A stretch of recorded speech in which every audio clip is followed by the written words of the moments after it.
In the deepest part of your mind lies a sacred garden, a space where every thought is a seed, and every word a creative force capable of transforming your destiny.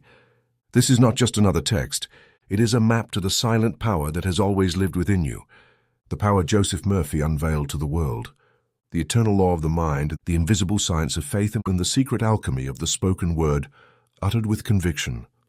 Here, every decree you will hear is a seed of gold, a living seed charged with creative energy, ready to sprout the moment you plant it. In the fertile soil of your subconscious, prepare yourself, for as you speak these words, you will set into motion an invisible chain of cause and effect, and the entire universe will respond. This is your moment, this is your garden, and these are seeds that bear immediate fruit. Every transformation begins with a word, not just any word, but a living word, charged with intention, ignited by faith, spoken with understanding. That word, when planted with comprehension in the fertile soil of the subconscious mind, becomes an invisible seed that germinates, sprouts, and bears fruit according to its kind. Just as an acorn cannot produce jasmine flowers, the word you sow will inevitably determine the kind of life you harvest. This book is not a collection of optimistic phrases, nor a superficial repertoire of affirmations. It is an orderly garden of conscious decrees, each designed as a living seed to be planted within you. Here you will find no sterile theory or vague esotericism, but a clear, didactic, and practical application of the mental laws that govern all manifestation. Because you, dear reader, are a sower, and your mind is the soil. Soil that does not question, does not criticize, does not argue, simply receives, nourishes, and reproduces what is deposited with conviction. This book has been conceived as a tree. Each chapter is a branch, each affirmation a fruit, each technique a root that sinks into the invisible ground of your subconscious. From the beginning of mental sowing to the multiplication of shared blessings, you will follow a progressive path that will allow you not only to transform your personal life, but also to actively participate in transforming your surroundings. Because when you change your inner vibration, everything around you begins to respond to that new frequency. The word, when spoken with faith, clarity, and emotion, is creative power, and that power is within you. It always has been. This book only reminds you how to use it. Take each affirmation as a seed, plant it carefully, water it with faith, shine light upon it. Eliminate doubts and give thanks for the fruit before you see it, because the miracle begins inside and reveals itself outside. The tree of the living word, decrees that bear immediate fruit. Based on Joseph Murphy, we have noticed that over 80% of visitors to our channel are not subscribed. You can support this project by pressing the subscribe button and liking the video. Thank you for inspiring us to continue creating more and better content for you. Are you ready to transform your life? Chapter 1. Sowing the word, the beginning of the mental seed. Every word you speak, every idea you accept with conviction is a living seed. The affirmation you repeat with feeling is not a mere collection of sounds. It is a vibrational structure implanted in the fertile ground of your subconscious, where a process begins as exact as the one that turns an apple seed into a tree-bearing sweet fruit. Let the earth bring forth grass, the herb yielding seed, and the fruit tree yielding fruit after his kind. Genesis 1:11. This biblical passage speaks not only of external agriculture, but also of inner cultivation. Your thoughts bear fruit according to their kind. Just as you do not sow wheat expecting to harvest roses, you cannot plant thoughts of scarcity, fear, or illness and expect manifestations of wealth, peace, or health. The law is one. Like attracts like. The subconscious reproduces what is implanted with enough emotion and persistence. This is the law of mind, heart, and body. The conscious mind chooses the seed, the thought. The heart waters it with emotion. Faith and the body, along with your external circumstances, become the field where the fruit sprouts and matures. It is not enough to think. You must feel what you think as if it were already real. This is where many fail. They say, "I am rich," but feel fear. They declare, "I have health," but expect relapses. The conscious mind affirms, but the heart doubts, and as Scripture says, a double-minded man is unstable in all his ways. James 1:8. What determines the outcome is not the formula you repeat, but the emotion that accompanies it. Your word is law to your mind when it is charged with faith. The parable of the sower, Matthew 13, gives us a crucial key. Some seed fell along the path, and the birds came and ate it up. Some fell on rocky places where it did not have much soil, and it sprang up quickly because the soil was shallow. But when the sun came up, the plants were scorched, and they withered because they had no root. Other seed fell among thorns, which grew up and choked the plants. Still, other seed fell on good soil, where it produced a crop, 100, 60, or 30 times what was sown. Matthew 13:4-8. So also act your decrees. If you cast them without attention, they will be eaten by distraction. If you pronounce them without depth, they will dry up. If surrounded by doubt, they will be choked. But if you plant them in a state of calm receptivity, accompany them with sincere feeling, and repeat them until they take root, then they will bear abundant fruit. A woman wrote to me from Mexico, telling me she suffered from chronic back pain that doctors could neither explain nor relieve. I suggested she repeat every night as she drifted to sleep. Divine life flows through my spine in perfect harmony. She obeyed. For 3 weeks she did it devotedly. She did not try to analyze. She simply sowed the phrase as one trusts a seed. One morning, she woke pain-free, and to this day, it has not returned. The mental seed sown with faith in good soil produced its fruit. It is necessary to visualize the mental act as a true act of sowing. Imagine taking a small, luminous seed, the chosen affirmation, and gently placing it in the deep furrow of your inner self. Visualize your thoughts sinking like spheres of light into the dark, fertile soil of the subconscious. This image activates within you a symbolic language your deep mind understands. It is not enough to repeat. You must see the sowing, feel the sowing, trust the harvest. And what is the nature of the seed? It is self-similar. This means it contains in its core all the information of the fruit it will produce. An acorn is already an oak in potential. Likewise, the affirmation, I am harmony, already contains the music of your future peace. I am prosperous carries within it the invisible energy that will attract business, opportunities, unexpected money. What you affirm affirms itself from within. The seed does not need to learn how to become a tree. It already knows. Likewise, your decree does not need your explanation. It only needs your faith. I have seen men transform by a single phrase. One was an engineer who had been unemployed for 3 years. He was discouraged, hopeless. I said, repeat this affirmation with feeling. Infinite intelligence opens the perfect path for my talent right now. He resisted at first, saying it was too simple. I replied, the seed is simple too, but it gives life to the forest. He accepted.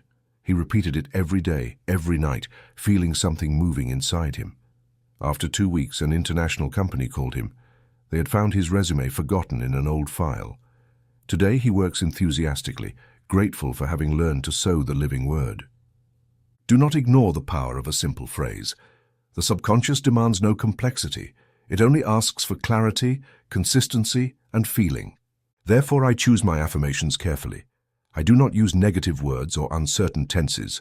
I speak as one who already possesses, already enjoys, already is. I am peace. Today I radiate health. Provision flows to me without cease. These phrases, when sown with faith, transform your biology, your finances, your entire environment.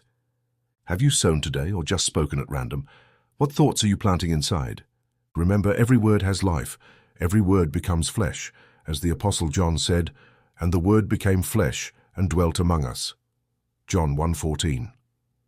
So also your repeated thoughts become flesh, in your cells, in your bank account, in your home. The first step to transform your life is to become a conscious sower. Do not throw seeds to the wind. Choose wisely what you will implant. Withdraw in silence. Quiet your mind, visualize the fertile soil of your soul, and drop there the living word you have chosen. Repeat this act every day with love, certainty, and anticipatory gratitude. Do not watch the soil waiting for the sprout. Trust the invisible process. The law never fails. What you sow in the mind, you harvest in life. And so this first chapter concludes. The law of mental sowing is immutable, exact, universal. If you sow well, you will inevitably harvest well. Therefore, sow right now a seed of life and repeat it with faith. Your word is seed, your mind is soil. Your faith is the climate, your life is the fruit. Chapter 2, The Secret Garden, the subconscious as fertile soil. Above all else, guard your heart, for everything you do flows from it. Proverbs 4:23. This is not a poetic metaphor. It is a precise instruction for anyone who wishes to master the art of inner transformation. The heart mentioned here is not the physiological organ, but the symbolic center of your subconscious life. That vast reservoir of impressions that determines every gesture, every reaction, every outcome in your experience. To guard the heart, therefore, is to carefully protect the contents of your deep mind, for whatever is deposited there will unfailingly germinate. If you understand this, you understand the root of all true change. The subconscious mind is fertile soil.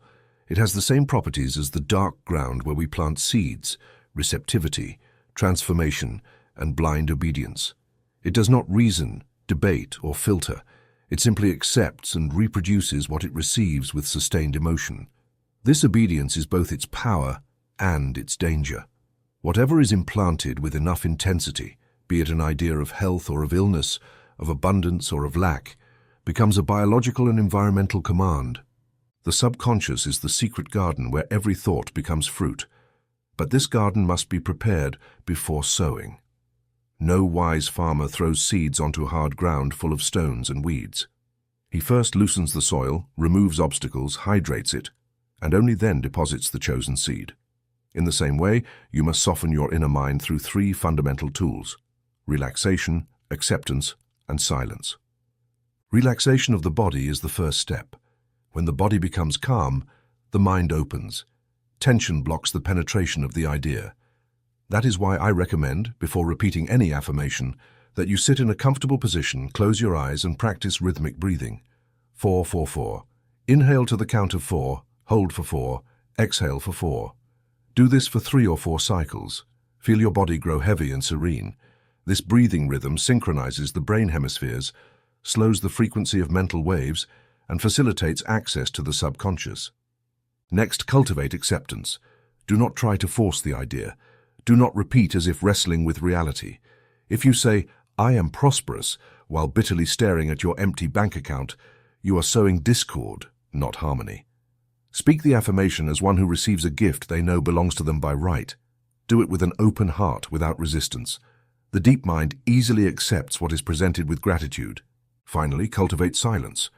This silence is not mere absence of external noise. It is an inner state where the compulsive mental dialogue ceases and the soul becomes receptive, like humus that transforms all waste into new life. Just as compost absorbs refuse and turns it into nutrients, your subconscious transforms past experiences, even painful ones, into vital energy when they are presented in a state of loving stillness. Do not suppress, analyze, or argue. Be still. And in that stillness, the soil becomes fertile. I knew a man who suffered from chronic insomnia for 12 years. He had tried medications, therapies, herbal teas, strict routines. Nothing worked. He was exhausted, irritable, and distrustful. I spoke to him about the power of the subconscious and asked him, for 1 whole week, every night at bedtime, to softly repeat, "Sweet sleep flows into my mind and body." I explained that he should not try to force himself to sleep, but simply repeat it like a child listening to a lullaby. The first night he did not sleep. The second night he slept 1 hour. By the 5th night he slept 7 hours straight. By the 8th night he slept as he had in childhood.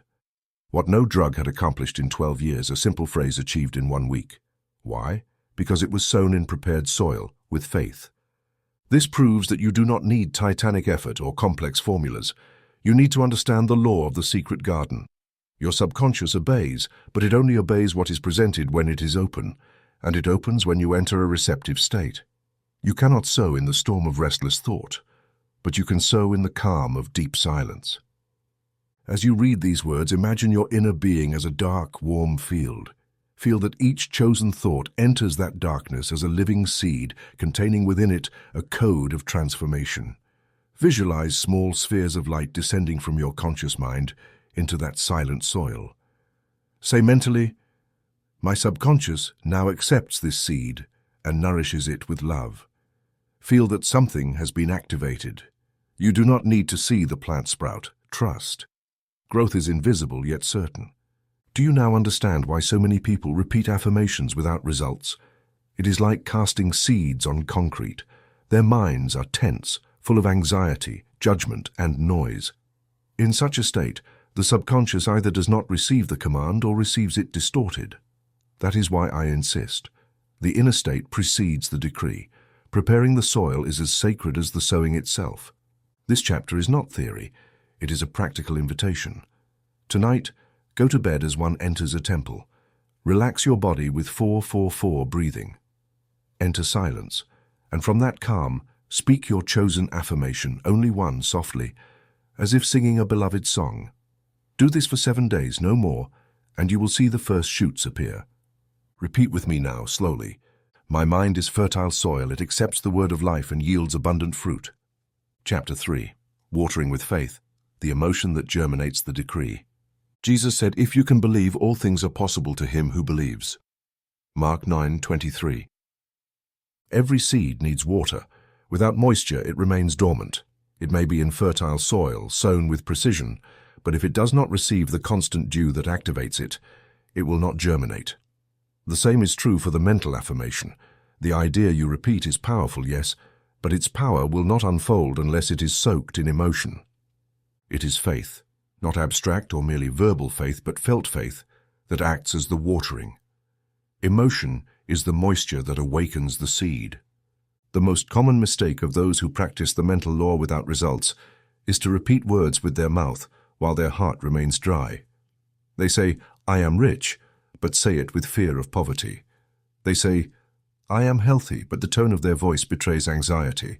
It is not enough to affirm. You must feel that what you affirm is already a reality. Faith is not an opinion. It is not accepting an idea because it sounds logical. It is experiencing it as true, even without external evidence. It is treating your desire as an accomplished fact. Here we must distinguish between two kinds of faith, intellectual faith and emotional faith. Intellectual faith reasons, calculates, and expects everything to fit logically. It is brittle and dissolves in the presence of doubt. Emotional faith, on the other hand, is deep, intuitive, tied to feeling. It requires no proof. It is the inner certainty that it is already done. And that certainty is not learned from books. It is cultivated through practice. A sure way to activate this felt faith is the exercise of feeling the end. This is not thinking of your desire as something in the future, but feeling now how you would feel knowing it has already been fulfilled. If you desire health, do not say, I want to heal. Instead, feel in your body the lightness, freedom, and joy of being healthy. If you desire prosperity, do not simply visualize bills or checks. Visualize the peace you feel paying for everything effortlessly, the gratitude that floods you as you give generously, the satisfaction of seeing your accounts full. This feeling is the living water. Without it, the affirmation is a dry seed. A merchant in Buenos Aires told me that his sales had dropped drastically and he feared losing his shop. I asked him, "What are you sowing?" He replied, "I'm saying every day, I prosper in all my ways." I asked, "And how do you feel when you say it?" He admitted he did it with skepticism, like someone reciting an empty formula. I suggested, before sleep, visualize your store full of smiling people.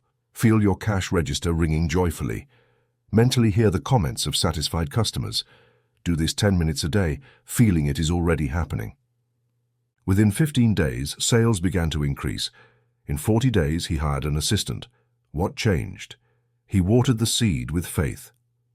To help you in this process, you can use inspiring music.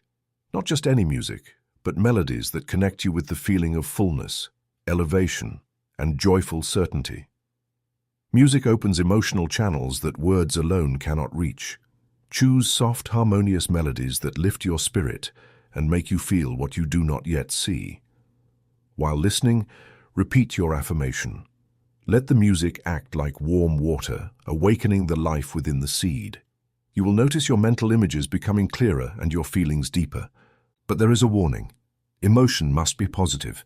If you affirm with fear, insecurity, or desperation, you are activating seeds you do not want. That is why affirmation practice must be done from a state of calm and joy. If you do not feel this way, do not repeat, wait, breathe, listen to music, pray. And only when your heart is warm and open, affirm with faith. The subconscious responds to vibration, not to words. A method I have taught successfully is the culminating scene. Ask yourself, what would I be doing if my desire were already real? Then mentally act out that scene. If you want a new home, imagine receiving your friends in it. Smell the aroma of the place, touch the furniture, hear their words of admiration. Do not visualize the process, visualize the end. Live the result as if you were already in it. This act of imagination, accompanied by real emotion, is the most powerful watering you can give. Many think this is self-deception. It is not. It is self-formation. The subconscious mind does not distinguish between what is real and what is vividly imagined. For it, what you feel with certainty is reality. That is why I say without hesitation, if you can believe, all things are possible to him who believes. Notice it does not say to him who understands, to him who repeats, or to him who argues. It says to him who believes, that is, to the one who feels it as true. You can begin today. You do not need perfect conditions. You only need to pause for a few minutes, enter into silence, choose a clear and simple affirmation, and water it with emotion. You can aid yourself with a melody, deep breathing, or a happy memory that raises your vibration. Then repeat with certainty, it is already done. My heart feels it, my mind accepts it, my life manifests it. Do not postpone this practice. Every day without watering is a dormant seed. But every day watered with faith is an inevitable harvest. It is not about convincing the outer world. It is about convincing yourself. And once your heart believes, the entire universe conspires to show you the fruit. Chapter 4. Daily Light. The mental image is photosynthesis. Your word is a lamp to my feet and a light to my path. Psalm 119, 105. The affirmation is the seed, faith is the water, but without light the plant will not grow. In the same way, without a mental image, without a clear and repeated visualization, the decree cannot reach full maturity in outward experience. The mind needs images. The subconscious responds more to what it sees than to what it hears. That is why it is essential to learn to project an inner light, a sustained mental light, upon each word sown. This light is not metaphysical in some abstract sense. It is a practical function of the creative consciousness. Every time you visualize, you are directing a specific current of energy toward a defined image. That image, repeated with clarity and emotion, acts as a magnet for equivalent experiences. It is as though you are radiating a frequency which, by virtue of the law of correspondence, begins to reorganize your body, your relationships, your circumstances. A group of neuropsychology scientists once conducted an experiment using electroencephalography, measuring the brain activity of subjects who imagined performing a specific action, such as raising an arm or running through a park, without physically doing it. The results were astonishing. The same neural areas that activate during the actual action lit up during detailed visualization. This proves that the brain does not distinguish between what you do and what you vividly imagine.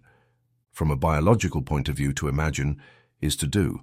Thus, when you visualize a scene in which you are already healthy, at peace, prosperous, or surrounded by love, your brain begins building the neural pathways necessary to sustain that experience. And because the mind and body form a functional unity, the nervous system, immune system, and hormonal system all respond to the signal. Here is where visualization becomes a form of photosynthesis. It transforms the light energy of the mind into living structure. But not every image has creative power. Only the image sustained with focused attention, felt emotion, and persistent repetition imprints itself on the subconscious. The rest dissolves. That is why I invite you to develop a daily practice I have successfully taught to thousands.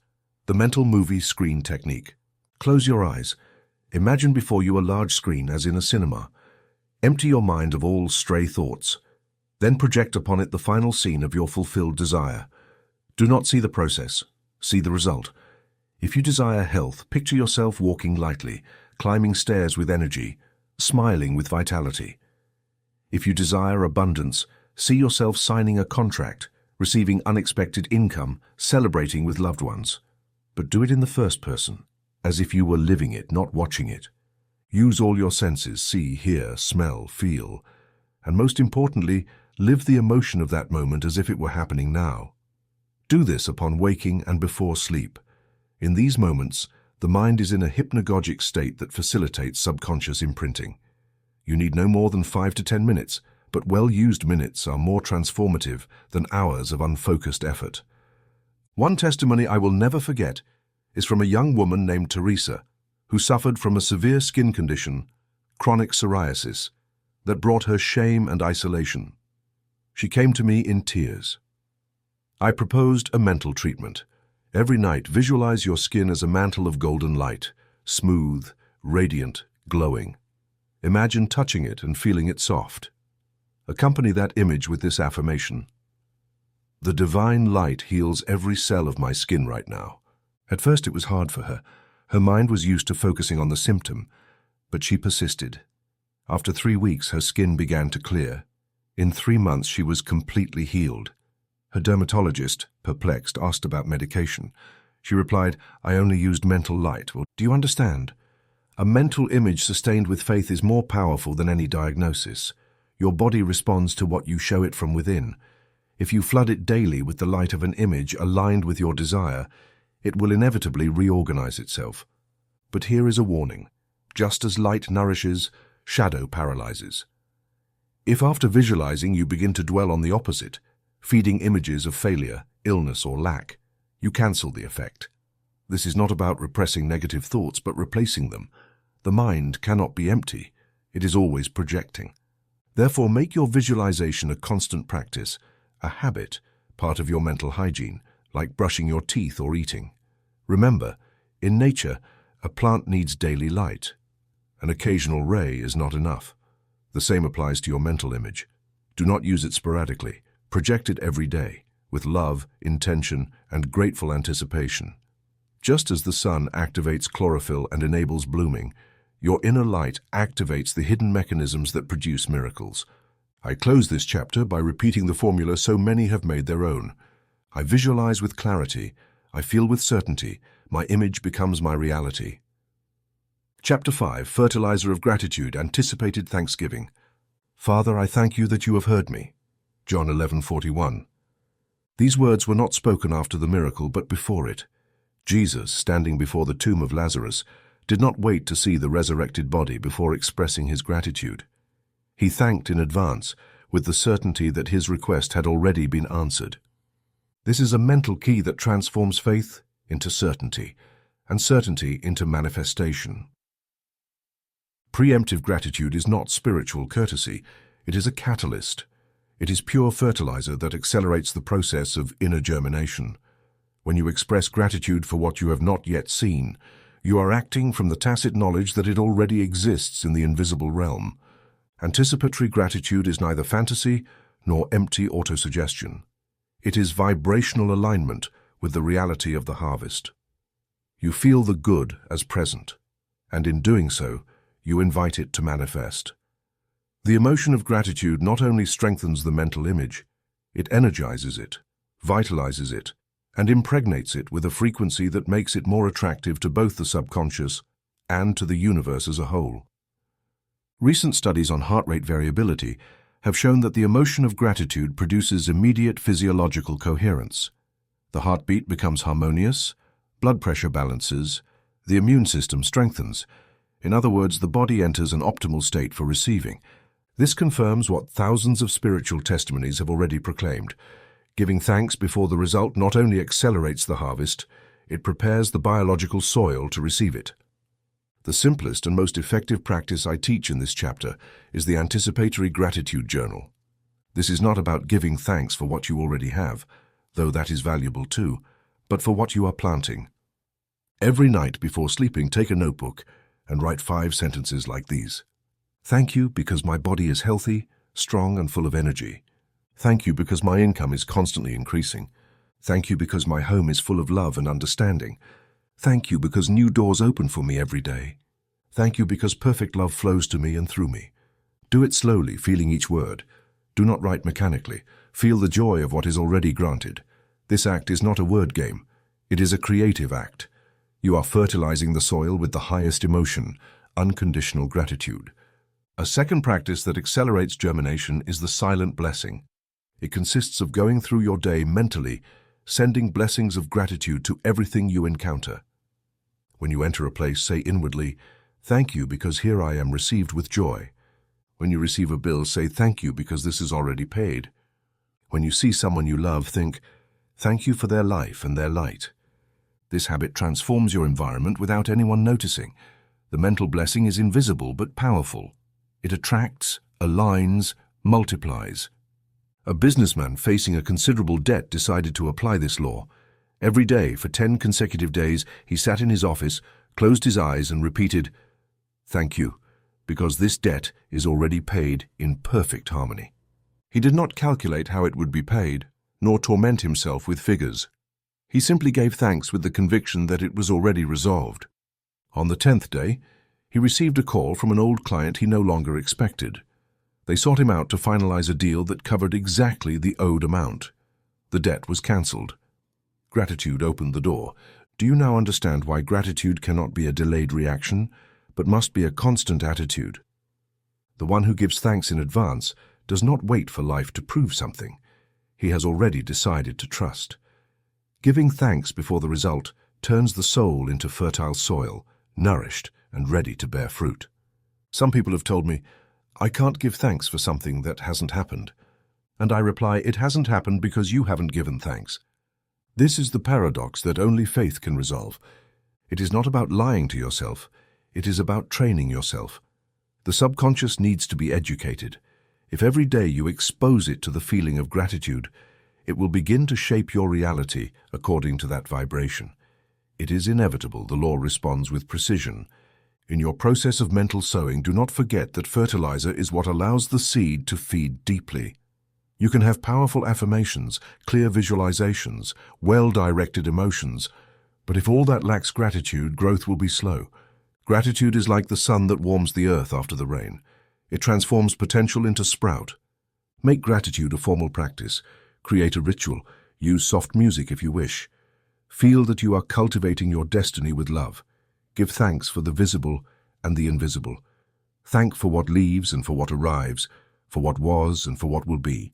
Let your entire life be a field perfumed with gratitude. And repeat this affirmation every morning. Today I give thanks as if all has already been given to me, because in truth it has already been given to me in the invisible realm. Chapter 6, Pruning Doubt, Eliminating Unfruitful Thoughts.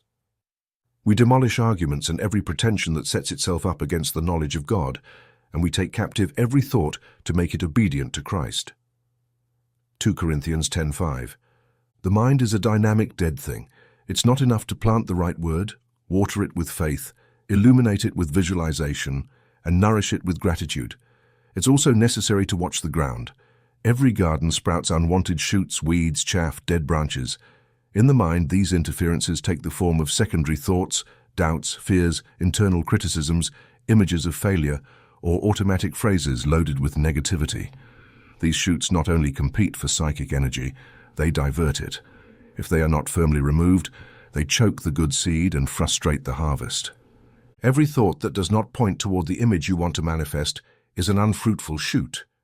Every phrase you repeat unwillingly but resignedly is a toxic root that absorbs emotional sap.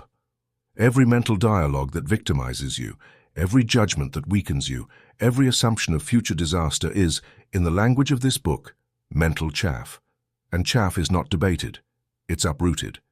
I have seen many people regress just when they began to improve.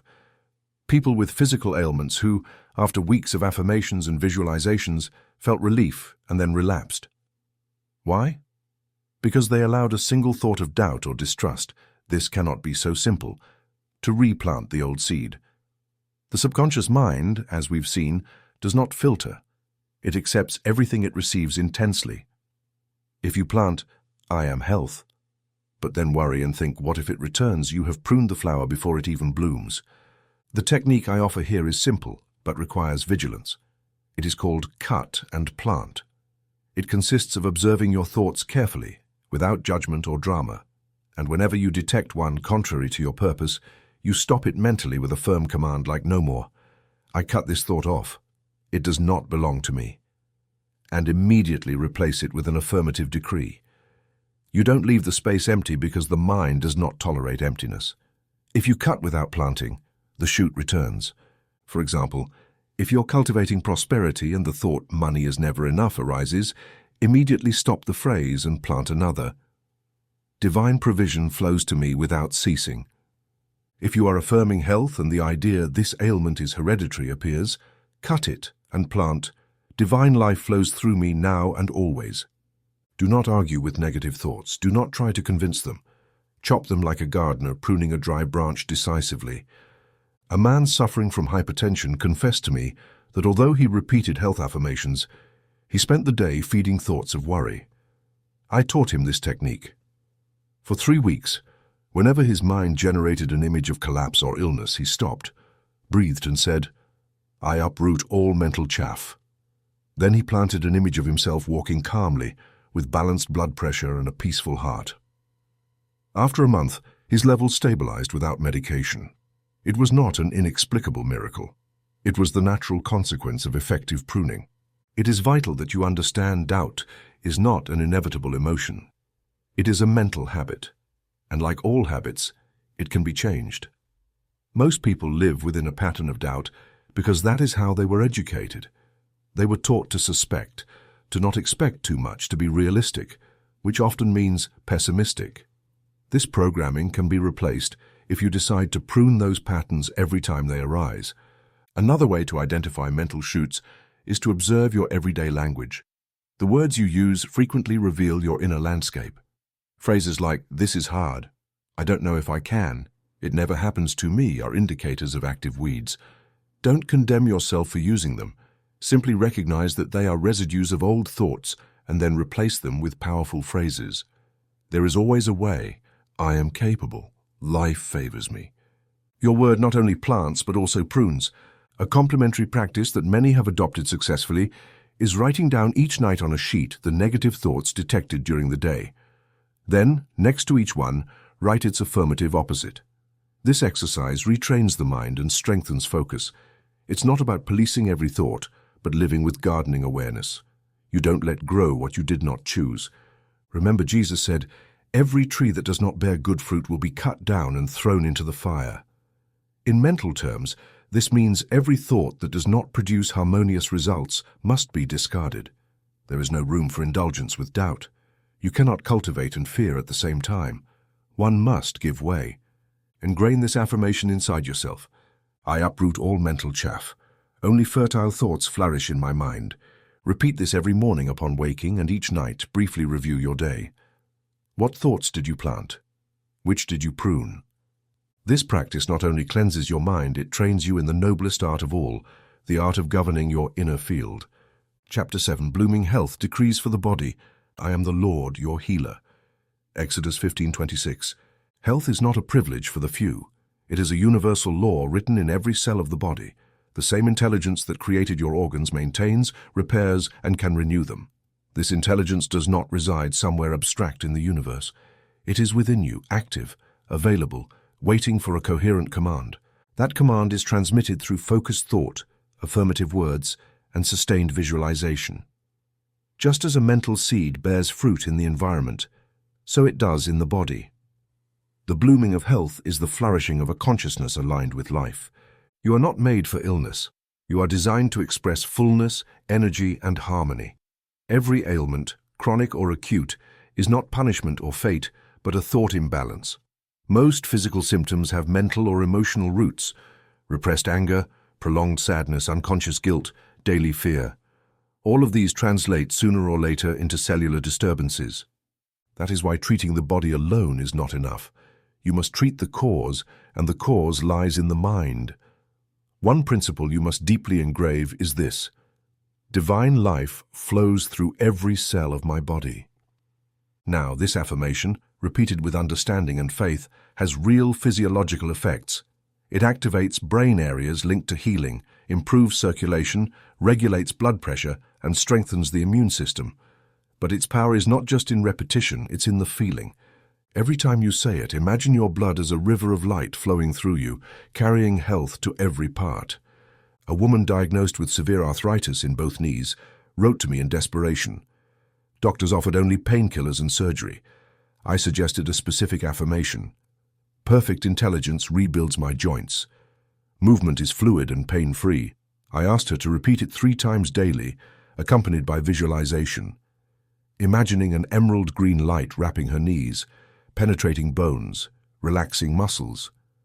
She also practiced healing breathing, inhaling for 4 seconds, holding for 4, exhaling for 8, imagining with each exhale that pain was leaving and healing was entering.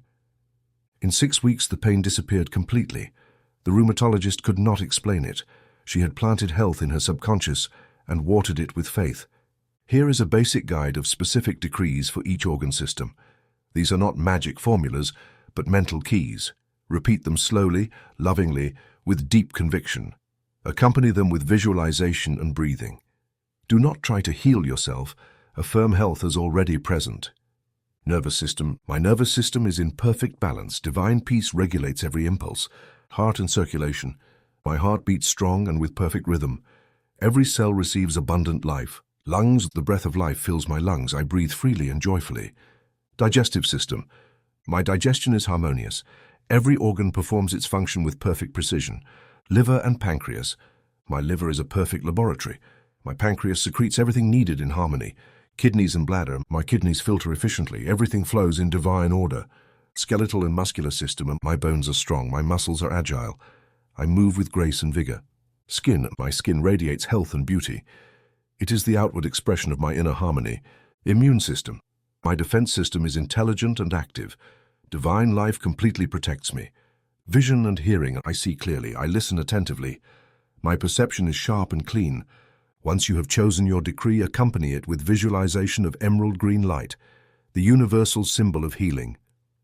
Imagine that light surrounding you, penetrating, bathing you inside.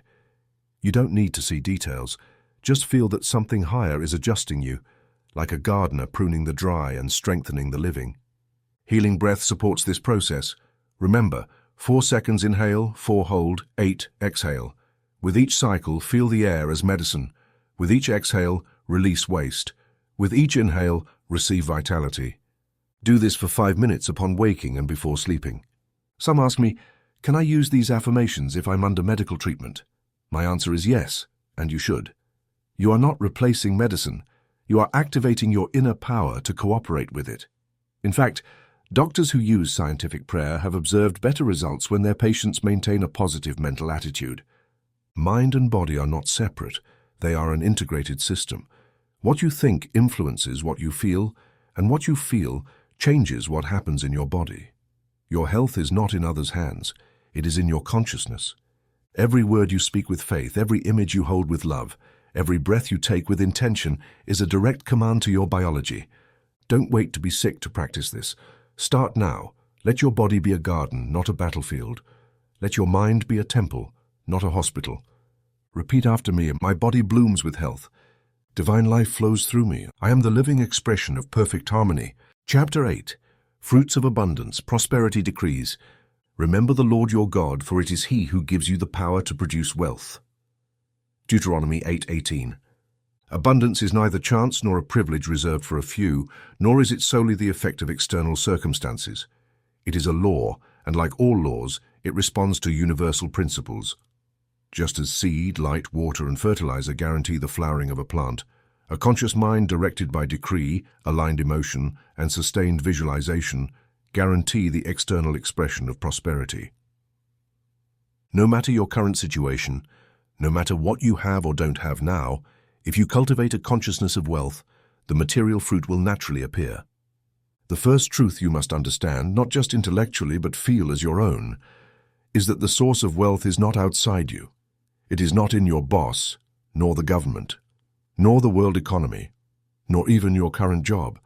The source of all provision is in your subconscious mind connected to the infinite supply. That source is God in action as the consciousness of well-being. When you tune into it through thoughts of wealth, emotions of gratitude, and affirmations of abundance, you begin to attract the external forms that correspond to that frequency. Money, clients, opportunities, contracts, unexpected resources. Prosperity, then, is not a thing. It is a way of thinking, and even more a way of feeling. Many say, I want abundance, but they think scarcity, feel lack, and fear losing. The subconscious, obedient as it is, reproduces its dominant emotional pattern. That's why I teach my students a powerful practice. Bless everything that symbolizes money. When you open your wallet, don't say, "This is not enough."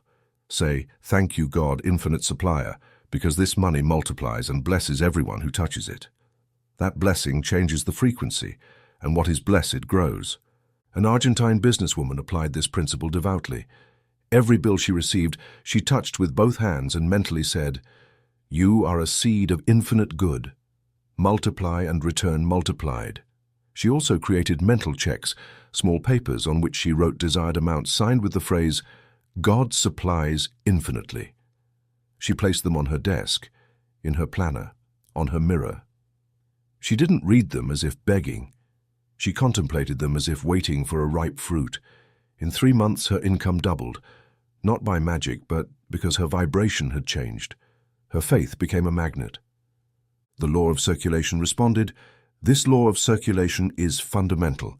Giving and receiving are one single flow. If you want to prosper, start by sharing, even on a small scale. It is not about giving out of obligation or emptying yourself. It is about keeping in motion what you wish to receive. Stagnant energy rots. Circulating wealth expands. Be grateful for what you give, bless what you deliver, and expect its return in elevated form." Here are some verbal formulas you can use daily, adapted to different situations. Remember, don't repeat just for the sake of repeating. Sow with intention, plant with emotion. Visualize the result as you say it, and above all, feel yourself already in possession of what you affirm. To attract employment, the perfect job in the perfect place with the perfect income comes to me at the right time. I am called, valued, and hired. I already celebrate it. To attract clients, if you are a professional or merchant, the right clients find me easily. My services are valued. My business is blessed. Everything grows in harmony. To attract opportunities and contracts, new doors open for me. Abundance manifests in every contact. I accept the perfect opportunity already on its way. To activate constant circulation, money flows to me from visible and invisible sources. I give joyfully and receive gratefully. To cancel debts, thank you because this debt is already settled in perfect harmony. What was owed dissolves. Financial freedom is already mine. Accompany each decree with visualization. See your bank account in the positive. Imagine a call with good news. Feel the relief of paying with ease. Observe your business full of life. Use all your senses. Your mind is a creative screen. Give it fertile images, and also you can create your own mental check. Take a paper, write an amount you wish to receive, and in the signature space write, "God supplies infinitely." Place it where you see it daily. Don't look at it anxiously, but with anticipated gratitude. Don't use it as a demand, but as a symbol. The mind works with symbols. This practice awakens inner memories of abundance and especially blesses money. No matter how much you have, every coin, every bill, every transfer you receive or give is an opportunity to bless the circulation of good. Never criticize money. Never say it is dirty, scarce, or unfairly distributed. The subconscious takes your words literally. If you condemn money, you expel it from your field. If you bless it, you invite it to multiply. Repeat now with me, with faith and determination. I am prosperity in motion. The divine supply flows to me effortlessly. I sow, I receive, I give thanks. Chapter 9, Vines of Love, Decrees for Relationships. Love is patient, love is kind, love does not envy, love does not boast, it is not proud. It always protects, always trusts, always hopes, always perseveres. 1 Corinthians 13. Just as a vine requires constant care, firm guidance, and a favorable environment to bear fruit, so too do human relationships, whether family, romantic, work-related, or friendships, depend on the mental images we silently cultivate. Nothing happens in the realm of connection that has not first been sown in consciousness. If you experience rejection, tension, misunderstandings, or loneliness, it is not because life has been unfair, but because your subconscious has received and accepted, often without your noticing, a distorted image of love, companionship, or understanding. The subconscious mind does not interpret, it reproduces. If you mentally hold thoughts of distrust, criticism, comparison, or blame toward others, sooner or later those elements will appear in your relational life. On the other hand, if you nourish images of mutual respect, clear communication, and genuine affection, that will be the fruit you harvest. It is not magic, it is law. Like attracts like. Your world of relationships is a faithful reflection of the emotional content you have planted within yourself. That is why I teach everyone who desires healthy relationships to begin with a fundamental affirmation. Divine love unites me in perfect understanding with all who surround me. Repeated with devotion, this phrase begins to restructure the emotional matrix you project. It is like lovingly pruning a neglected vine. Little by little, the stems straighten, the fruit develops, and the taste of life becomes sweet again. An exemplary case was a middle-aged woman who came to my consultation amid an apparently irreversible marital crisis. Her husband, she said, was cold, distant, and they no longer shared interests or acceptance. I asked her, "What image do you have of your husband in your mind?" She replied, "That of an absent man." I proposed the following.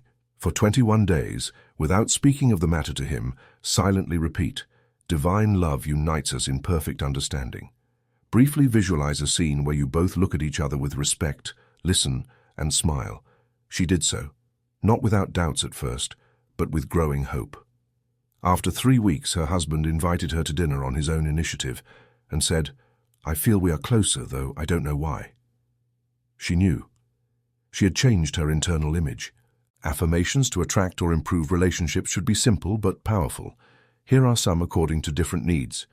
To attract a partner, divine love now expresses itself in the form of a harmonious, happy, and reciprocal relationship. I am ready to love and be loved. To heal a damaged family bond, the love that unites us is stronger than any mistake. I forgive and am forgiven. To strengthen true friendship, we understand, release, and begin anew. My friends are a blessing. To attract loyal, sincere, and joyful people, I attract loyal, sincere, and joyful people. Together, we create lasting, healthy bonds. To transform a hostile environment at work or in the community, divine peace reigns here. We all collaborate in harmony. Understanding grows among us. But beyond words, there is a practice I fervently recommend that has remarkable effects.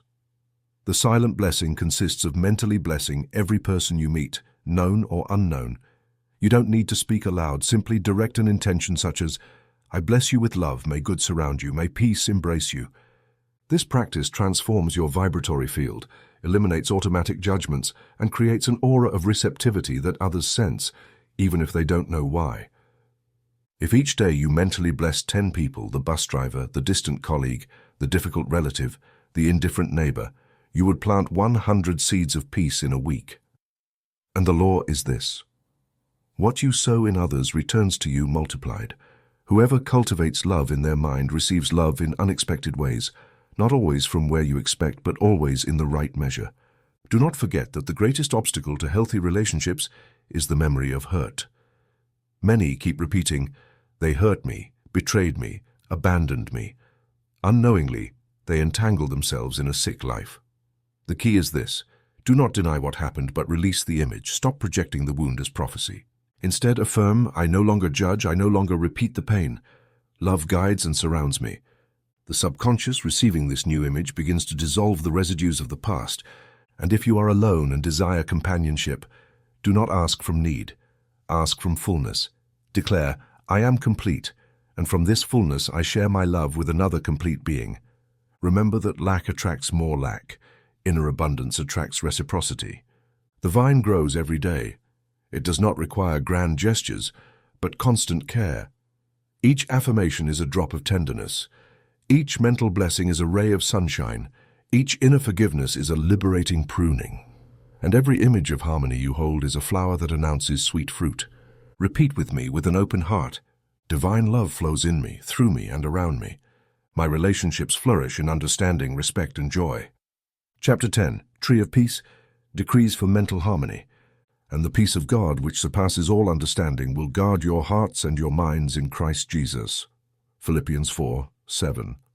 This declaration from the Epistle to the Philippians contains a promise that is neither symbolic nor metaphorical, but deeply practical. There is a peace beyond intellect, capable of guarding the heart, the emotions, and the mind, the thoughts. This peace is not the result of an external event, nor the fruit of favorable circumstances. It is an inner consequence of aligning one's thoughts with divine truth. When the human soul begins to recognize its identity with the source of all calm, When it affirms and feels, "I am peace in motion," it establishes in the subconscious an unshakable root that resists external storms. The case of an executive living under constant pressure illustrates this principle. His health was deteriorating. Doctors warned him of the imminent risk of a gastric ulcer. He told me, "I can't take it anymore. Everything irritates me, from my boss to the traffic." I suggested a simple phrase, "I am peace in motion. Within me dwells the serenity of the Most High." For 3 weeks, he repeated this affirmation before every meeting, upon waking and before sleeping. The following month he wrote to me. The symptoms disappeared. Now I work with joy, and my performance has improved. The subconscious mind, as we have said before, is fertile soil. But there are different kinds of seeds. One is the seed of guilt, another resentment, and another fear. All of these bear fruit of anguish, insomnia, irritability, and physical suffering. Wishing for peace is not enough. You must plant it, water it, and prune it. How do you plant it? Through clear, emotionally charged decrees repeated with conviction. How do you water it? With the emotion of relief, surrender, and faith. How do you prune it? By removing contradictory thoughts, denials, judgments, and condemnations. Inner silence is one of the most powerful fertilizers for this kind of planting. Here I propose a technique I call the 5-minute silence. It consists of taking a pause 3 times a day to sit with a straight back, close your eyes, breathe in a 7-7-7 rhythm, inhaling for 7 seconds, holding for 7 seconds, exhaling for 7 seconds, and mentally repeating, "I am at peace, all is well, God is with me." It doesn't matter if at first you feel it's not true. Persistence is more important than feeling, because feeling follows repeated thought, just as the earth follows the path of the plow. Music is also a useful resource. In my lectures, I have often recommended the use of tones tuned to 432 Hz. According to clinical observations, this frequency promotes heart coherence and reduces anxiety. But sound is not the essential agent. The essential agent is the meaning your mind gives it. When you listen to a melody you associate with serenity, you are communicating to your subconscious. This is calm, this is peace, and it obeys. Resentment is a bitter root. Many believe they can find peace while holding on to past offenses, but the subconscious does not distinguish between the hatred you harbor and the person against whom it is directed. You harbor fire and expect freshness, seeds of thorns that demand roses. The only formula that frees the soul from this poison is the following: I forgive all and everyone. I free myself now. I am peace in motion. Do this as a mental exercise for 5 days, focusing on each person who has caused you pain. Imagine blessing them. Say their name with the peace formula. Your inner world will begin to clear.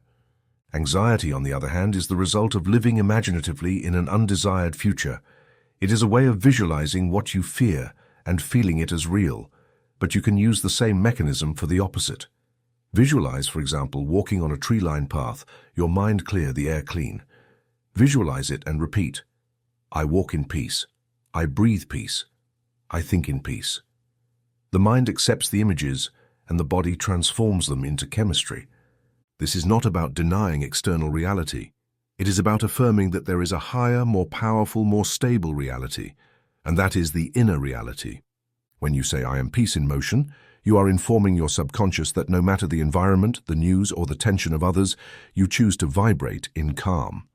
Writing a harmony journal also helps. Each night before sleeping, write down 3 moments from the day when you felt calm, and then write 3 affirmations you want to plant. For example, each day I am calmer. Peace grows strong in me. My thoughts are gentle and clear. This writing is a form of mental planting, and what is planted at night blooms by day. Have you tried declaring peace in the middle of an argument? A businessman who used to explode with anger told me he started saying internally while listening to criticism, I am the silence of the deep sea. He didn't respond aloud, only repeated this phrase mentally.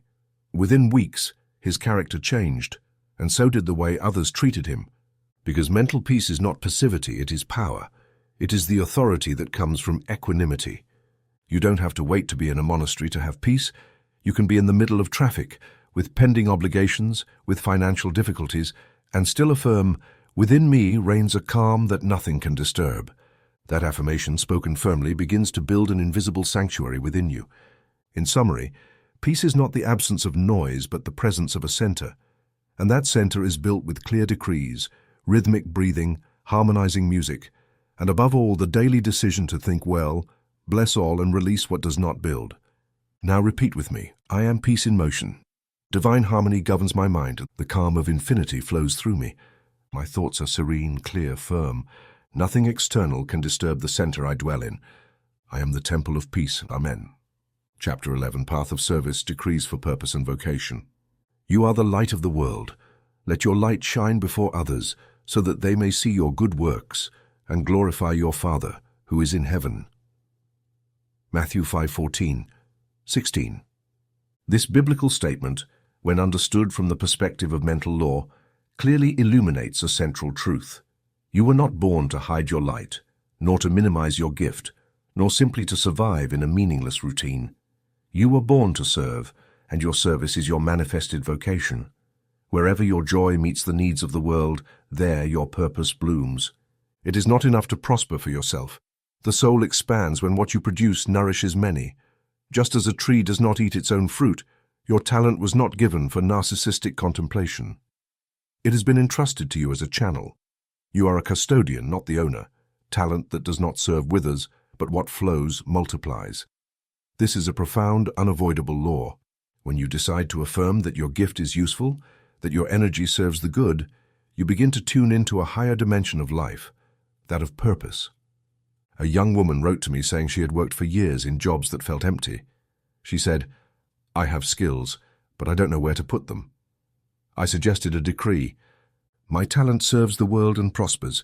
I am guided to the perfect place to express it. She began repeating it 3 times a day, especially before sleeping. Weeks later, she was offered to collaborate on a community educational project. There, she discovered a passion for teaching she had never explored. Today, she runs her own alternative school. What changed was not her environment, but her alignment with purpose. The common mistake is to think purpose must be something extraordinary or recognized, right? Purpose is useful service with love, from where you are. A street sweeper working with voice is in purpose. A mother raising her child with tenderness is in purpose. A young student studying enthusiastically is in purpose. There is no small task when done with a sincere desire to add value. The decree is the most effective tool for planting. Here are some formulas you can use to cultivate your path of service. I discover and develop my gift. My talent is useful, beautiful, and necessary. I'm guided by infinite intelligence to the exact place where my vocation flourishes. What I do blesses the world. What I give returns to me multiplied. The service I provide is valuable and well rewarded. I am a channel for good. I serve with joy and prosper with integrity. These phrases are not compliments, they are commands. They are seeds of purpose that, repeated with emotion and gratitude, take root in your subconscious. If you don't see results today, don't worry. Every seed needs incubation time, but if you keep planting what is right, with a receptive attitude, the fruit is certain. This is not blind optimism. It is mental law applied. Now I propose a simple but transformative exercise. For 3 days each morning, visualize a known person receiving something good. It does not matter if they are near or far. Imagine a problem being resolved, good news arriving, a smile of peace. And as you do, repeat, "I bless you. May good manifest fully in you." This act, sincerely repeated, activates an invisible current of service. Because when you visualize your neighbor blessed, you also plant your own blessing. What you see in another, your mind reproduces in you. Remember that every real vocation elevates both the receiver and the practitioner. If your activity only produces tiredness, if it does not ignite a spark of joy, if it does not serve the common good in some way, it is time to review. Sometimes the change is not external but internal, changing the intention behind what you do. Other times, a turn is necessary. But in any case, start by affirming, "I am on this earth to serve and my service blesses me." And do not fear prosperity. Service does not exclude reward. On the contrary, well-focused service generates legitimate abundance. When your subconscious mind understands that your prosperity helps others, it activates with greater power. Therefore, unite simple purpose with the idea of circulation. What I earn with good. What I receive, I share with joy. This thought cleanses your subconscious of old ideas opposing spirituality and success. They are not enemies but allies when governed by the law of the common good. Now repeat this decree, feeling each word. My life has meaning, my work has value, my energy is a channel of service, and wherever I am I give my best, and all I give returns to me in multiplied blessing. Chapter 12, Heavenly Seeds, Decrees for Spiritual Connection. I and the Father are one. John 10:30. This statement, spoken by Jesus and recorded in the Gospel according to John, is not an abstract theological declaration. It is a living formula, a spiritual seed with creative power. When the human soul repeats this phrase with understanding, it is not imitating a divine proclamation from afar, but recognizing its true identity. Separation is an illusion. Unity is reality. You are not apart from presence. You are made of it. You are, in your innermost essence, an individualized expression of the universal mind. This deep unity is what we call spiritual connection. It is not an artificial bond we must create, but a state we must remember. And it is remembered through decree, contemplation, and silent communion. The superficial mind is full of noise, but when the soul is silent, it listens. And in that inner listening arise clear intuitions, precise guidance, deep truths that do not come from reasoning, but from direct consciousness. A businessman who used to make wrong decisions confessed to me that he lived with the feeling of not knowing what to do. I taught him the following prayer. Divine wisdom guides me. I and the Father are one. I asked him to repeat it every night before sleeping, in a relaxed state, and in the morning to write down any idea, image, or impulse that came to his mind. In a few weeks, he began to receive internal warnings, accurate intuitions that led him to act with clarity. His decisions became sound. It was not magic, but alignment. This leads us to the practice of inspired dream journaling. The subconscious mind, freed from rational interference during sleep, becomes more receptive to messages from the higher mind. Many times the answers we cannot find during the day appear in dream symbols. That is why it is useful to keep a notebook by the bed. Before sleeping, say, "Show me what I need to know. I open myself to the wisdom of the Spirit." Upon waking, write without filtering. Over time, you will learn to distinguish between the residue of common thought and the true heavenly seeds. The prayer of communion is another fundamental resource. Unlike supplication or petition, which arise from lack, communion arises from unity. It is not asked for, it is affirmed. It is not awaited, it is recognized. Here is a simple way to practice it. Sit in silence, breathe deeply 3 times. Close your eyes, place both hands over your heart, and quietly repeat, increasing your voice. I am in God, God is in me, we are one. All that the Father has is mine now.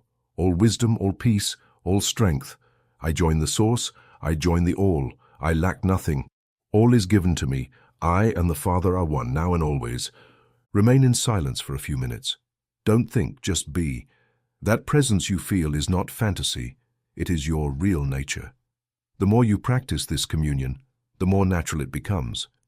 You don't need elaborate formulas or intermediaries, only willingness and consistency. Spiritual connection can also manifest as synchronicities, unexpected encounters, words heard at just the right moment, books arriving with answers, signs in the environment that seem to speak to us. These are not coincidences, they are external reflections of a receptive inner mind. As you affirm your unity with presence, your outer life aligns with that invisible order. Some believe this connection is a privilege of mystics or saints.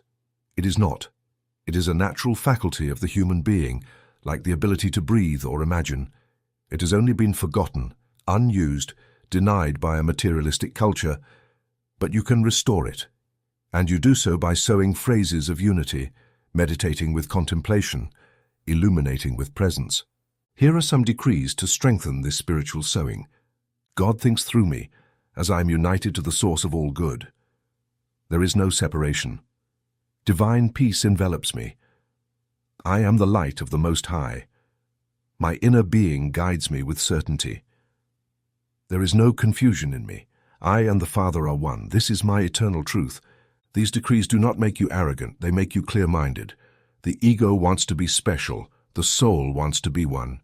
And that oneness is the fertile soil of all wisdom. When you no longer compete, compare, or demand, true inspiration begins. Remember, it is not about feeling something grand, but about establishing a steady conviction. Many seek mystical experiences like fireworks, but true connection is like a glowing ember, constant, serene, fruitful. Now repeat quietly with me. I and the Father are one. Infinite life sustains me, eternal love envelops me, and divine wisdom guides me. Nothing separates me from good. All is within me and all is well. Chapter 13, Nocturnal Sowing. Sleep is a seedbed for miracles. In a dream, in a night vision, when deep sleep falls upon men while they lie in their beds, then he opens the ears of men. Job 33:15. This passage from the book of Job reveals one of the most powerful secrets of the human soul during sleep. The surface consciousness withdraws, judgment silences, and the subconscious becomes open, receptive, fertile. In that interval between wakefulness and sleep, in that hypnagogic threshold, every word, image, or emotion is imprinted directly onto the creative matrix of your deep mind. And what is sown there will germinate. The last 5 minutes before falling asleep are more important than many hours of conscious activity.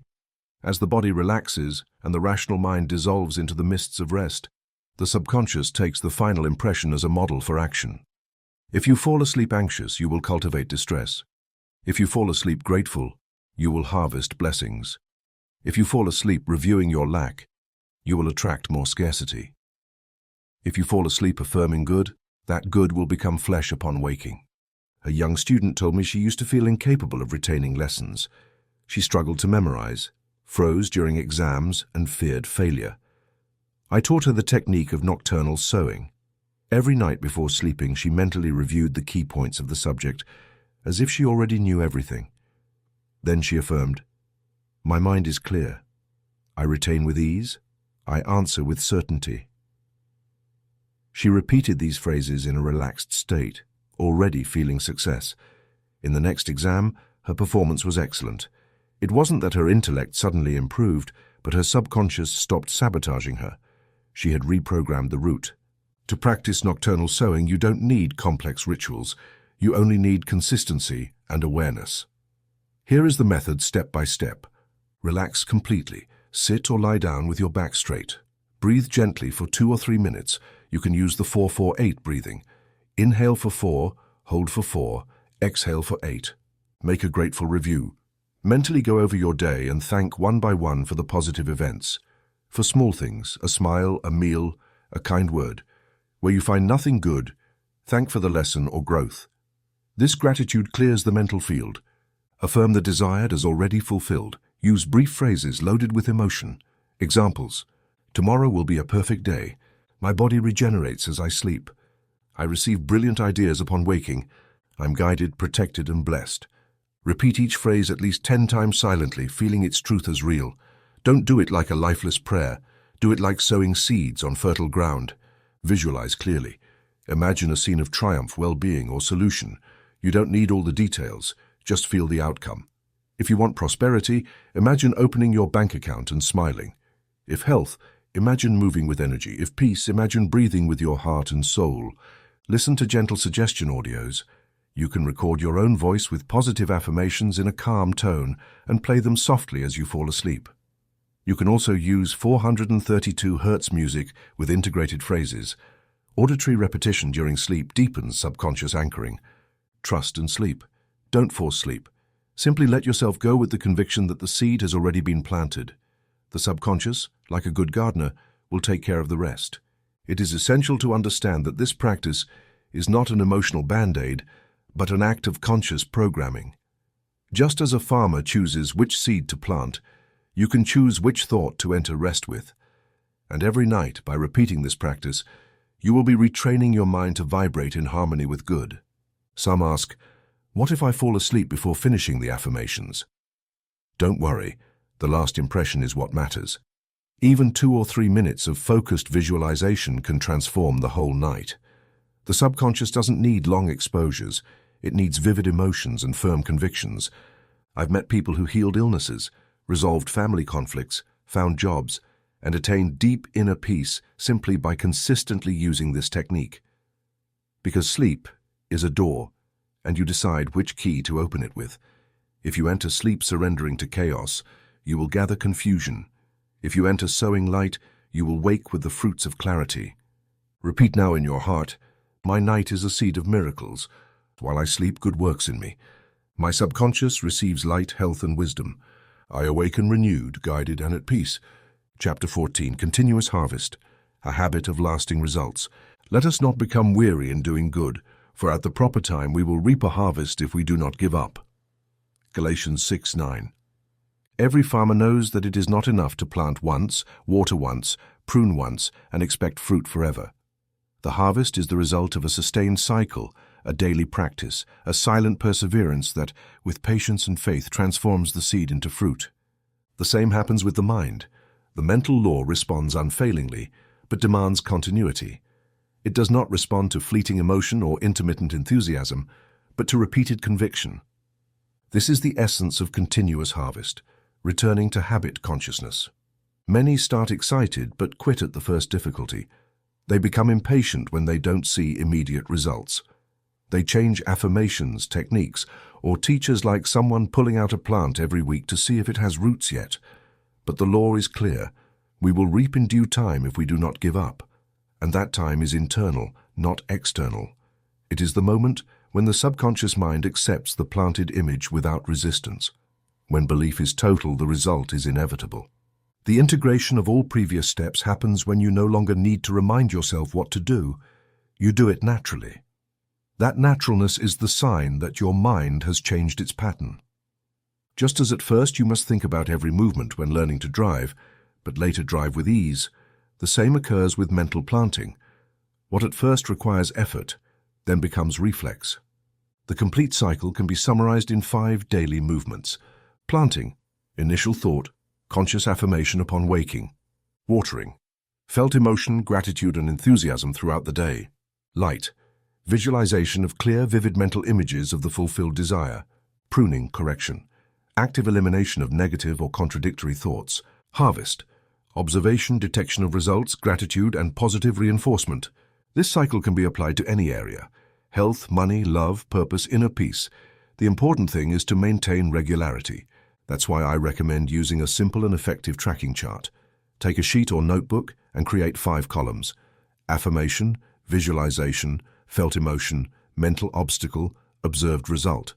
Every day, record what you did, how you felt, what thoughts appeared, and what signs you noticed. Not to control, but to reinforce. The mind responds to record keeping. I remember an athlete who wanted to break his personal long jump record. For years, he was stuck at the same distance. I suggested he apply the full cycle with discipline.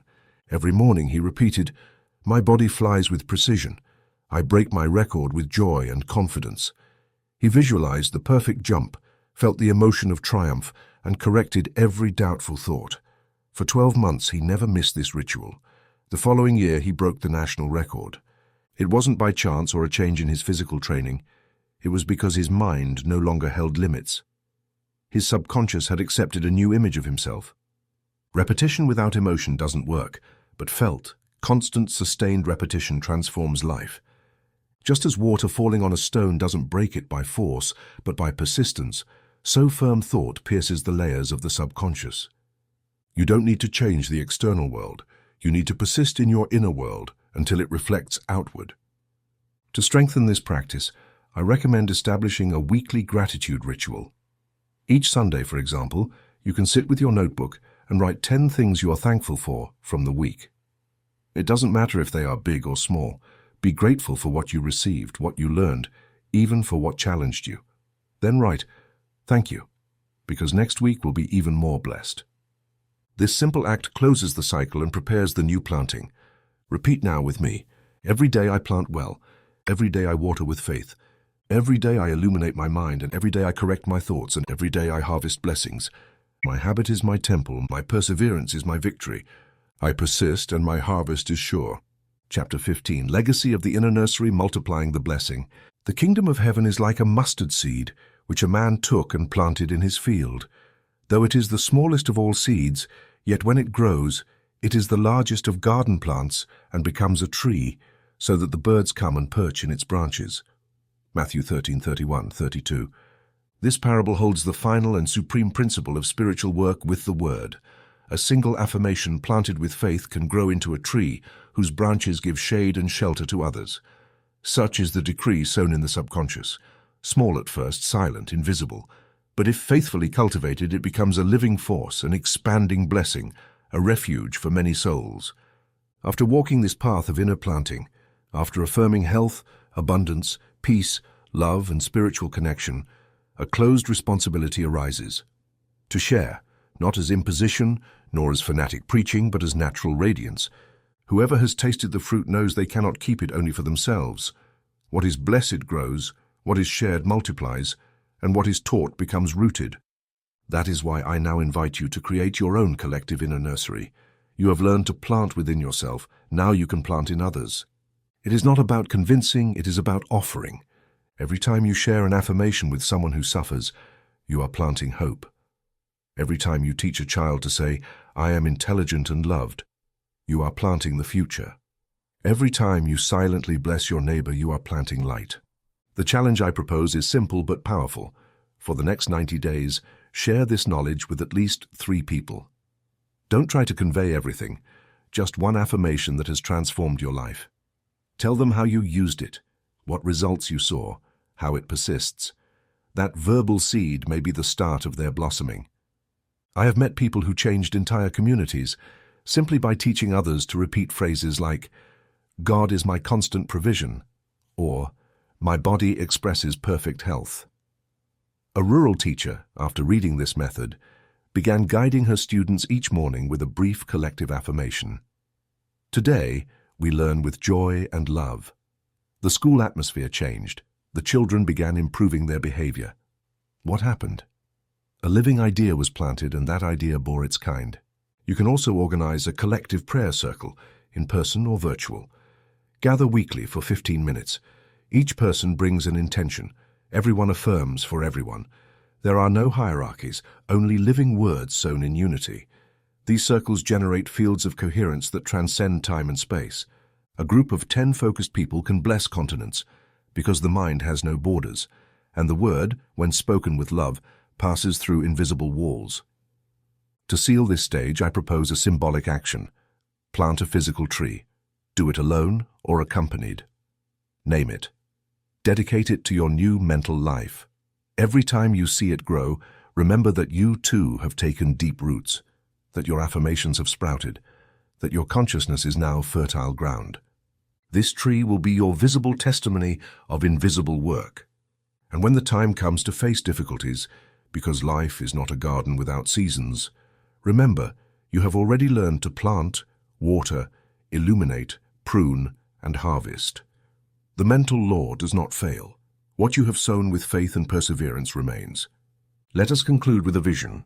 Imagine a flourishing humanity, millions of people affirming good every day, parents teaching their children to bless, teachers beginning class with decrees of peace, workers repeating phrases of harmony before starting their day, entire communities organizing affirmation circles, the sick speaking health, elders sowing wisdom, children imagining a better world. Can you see it? This vision is not utopia, it is destiny if each one plants their seed. And you who have come this far are already part of that forest of consciousness. Repeat with me, aloud or silently, I am a sower of light. My word is a living seed. I plant it with love in every heart. The good I affirm multiplies. I bless and am blessed. The world flourishes. Because my mind flourishes. Thank you, thank you, thank you. This is your legacy. This is your harvest. This is your mission. May your inner nursery bear fruit for generations. Amen.